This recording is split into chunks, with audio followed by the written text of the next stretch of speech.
2018 সালে ইউপিএসসিতে একটি খুব সহজ প্রবলেম এসেছে, এলপিপি ফরমেশন। চলো এলপিপি ফরমেশনটা প্রবলেমটা আগে দেখে নিই, তারপরে কীভাবে কষতে হবে বুঝে নেব। দেখো এই প্রবলেমটিতে বলা হয়েছে একটা এগ্রিকালচারাল ফার্ম রয়েছে, হ্যাঁ, সেই ফার্মে 180 টনস নাইট্রোজেন ফার্টিলাইজার রয়েছে আর 250 টনস ফসফেট রয়েছে আর 220 টনস পটাশ রয়েছে। এখন এরপরে কী করা হচ্ছে দেখে নাও, it will be able to sell a mixture, মানে এই যে সারগুলো রয়েছে এই সারগুলো দিয়ে মিক্সচার তৈরি করবে ইন দেয়ার রেসপেক্টিভ রেশিও 3:3:4, অর্থাৎ নাইট্রোজেন 3 থাকবে, ফসফেট 3 আর পটাশ 4 এই অনুপাতে থাকবে। বলা হচ্ছে যে এই রকম অনুপাতে যদি 1 টন সার বিক্রি করা হয় তাহলে লাভের পরিমাণ হলো 1500 রুপিস। ঠিক ওই সারগুলো যদি এই অনুপাতে মিশিয়ে, অর্থাৎ নাইট্রোজেন, ফসফেট এবং পটাশের অনুপাত যদি এই রকম আকারে হয়, অর্থাৎ এটা দেখো সিম্পলিফাই করলে 1:2:1 হয়, at a profit of rupees 1200 per ton বলা হয়েছে। তাহলে এইটাকে একটা লিনিয়ার প্রোগ্রামিং প্রবলেম তৈরি করতে বলেছে। To show how many tons of this two mixtures should be prepared to obtain the maximum profit, অর্থাৎ এই দুই রকম অনুপাত সে তৈরি করে বিক্রি করছে, তাহলে কোন অনুপাত কত টন তৈরি করলে তার প্রফিটটা ম্যাক্সিমাম হবে, এই সংক্রান্ত প্রবলেমটিকে আমরা এলপিপির ম্যাথামেটিক্যাল ফর্ম আমরা তৈরি করব। আশা করি বিষয়টা বোঝা গেছে। তাহলে আমাদের নাইট্রোজেন, ফসফেট এবং পটাশ এদের মিশিয়ে দুই রকম সার তৈরি করা হচ্ছে। প্রথম প্রকার সারের তাদের অনুপাত হলো 3:3:4 আর পার টনে প্রফিট হলো 1500 রুপিস। আর দ্বিতীয়টার ক্ষেত্রে 1:2:1 মিনস 2:4:2, এইটা পার টনে প্রফিট হলো রুপিস 1200 পার টনে। তাহলে তার কাছে মানে অর্থাৎ ওই ফার্মে সর্বোচ্চ নাইট্রোজেনের পরিমাণ হলো 180 টনস আর ফসফেট হলো 250 টনস, পটাশ 220 টনস।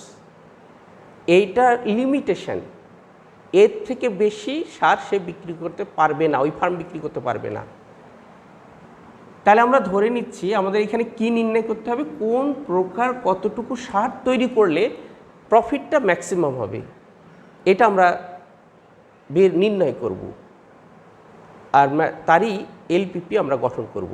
তাহলে কোন প্রকার সার, মিশ্র সার, আমরা ধরে নিচ্ছি যে প্রথম প্রকার মিশ্র সার হচ্ছে X টনস আর দ্বিতীয় প্রকার সার হচ্ছে Y টনস। তাহলে ম্যাথামেটিক্যাল ফর্মুলেশন,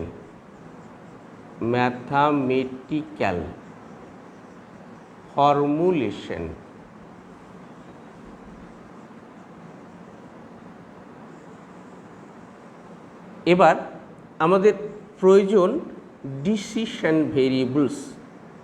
ডিসিশন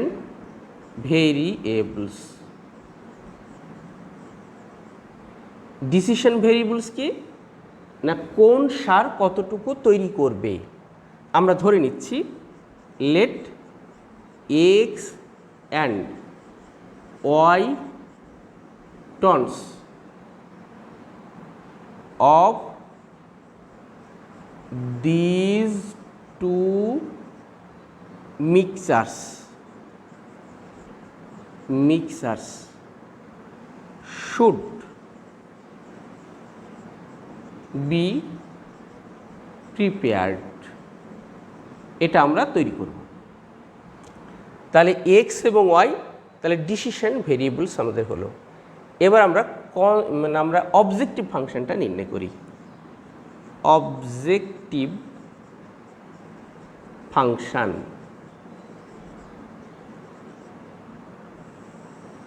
এই অবজেক্টিভ ফাংশনে যেহেতু পার টনে লাভের পরিমাণ ₹1500 আর দ্বিতীয় প্রকারের ₹1200, তাহলে টোটাল লাভের পরিমাণ হলো 1500x প্লাস 1200y, এইটাকে আমরা জেড বলছি।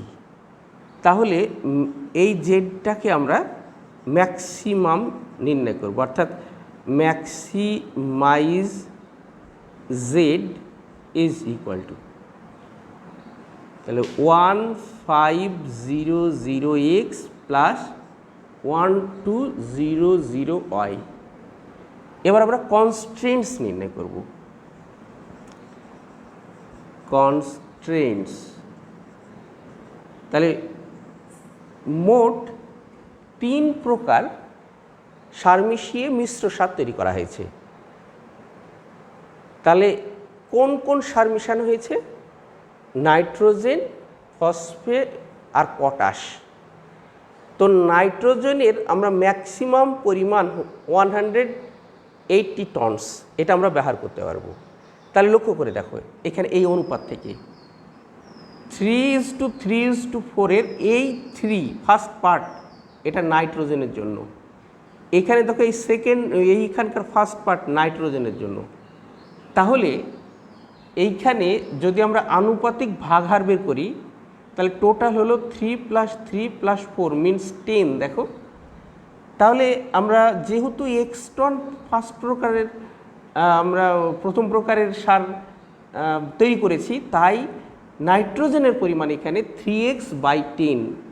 ঠিক একই রকমভাবে এখানে নাইট্রোজেনের পরিমাণ হলো 2y/ টোটাল ভ্যালু হলো 8, তাহলে 2y/8। তাহলে আমরা এইটা লিখতে পারবো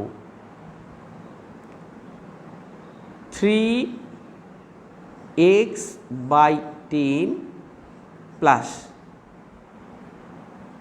2y/8।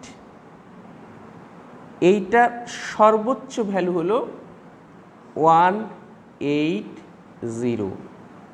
দেখে নাও তো এটা এরকম হচ্ছে কিনা। সিম্পলিফাই করছি আমরা 3x/10 আর এটা y/4 হলো 3x/10 plus y/4 less than equal two 180। This implies, তাহলে এইখানে আমাদের এলসিএম হচ্ছে 10 আর 4, এটা হলো 20 যদি হয় এটা 6x plus 5y less than equal two 20 means 3600।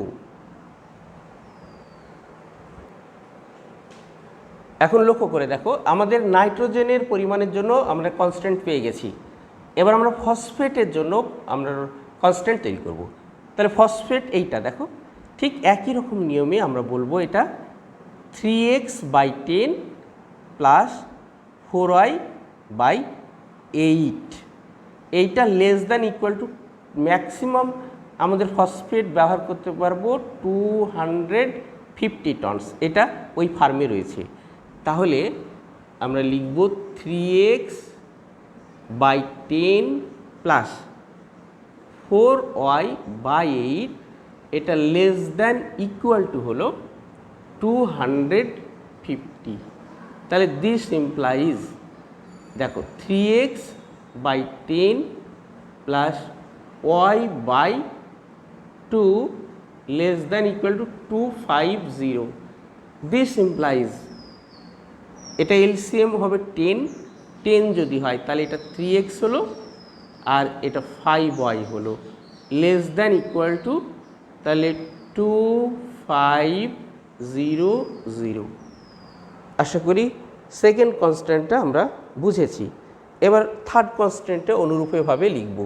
এখানে দেখো 4x/10 প্লাস 2y/8, তাহলে 4x/10 প্লাস 2y/8 এটা less than equal two potash maximum আমাদের বিক্রি করতে পারবো, আমাদের রয়েছে ফার্মে 220 টনস।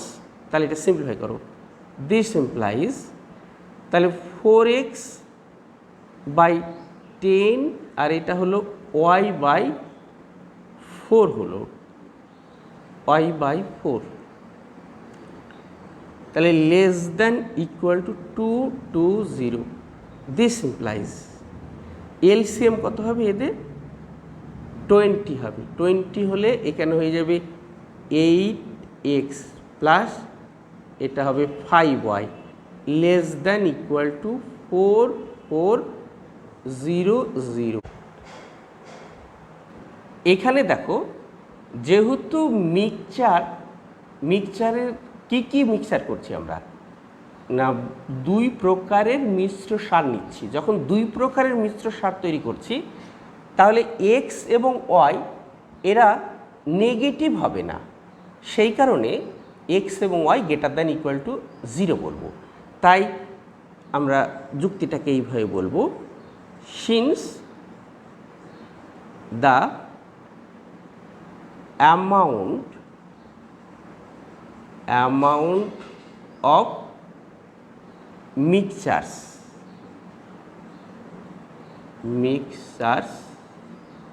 negative is meaningless,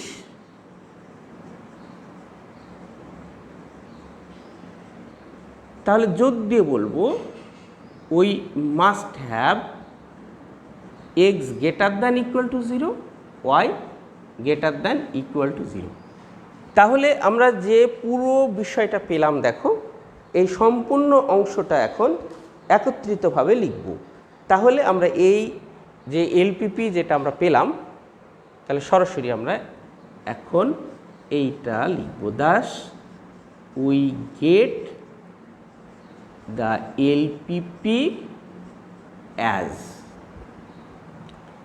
প্রথমে লিখতে হয় অবজেক্টিভ ফাংশন, অর্থাৎ maximize z is equal to পেয়েছি 1500x plus 1200y, আর কনস্ট্যান্টসগুলি এরপরে লিখব তিনটি কনস্ট্যান্টস, অর্থাৎ সাবজেক্ট টু। ফার্স্ট কনস্ট্যান্টে চলে আসি 6x plus 5y less than equal two 3600।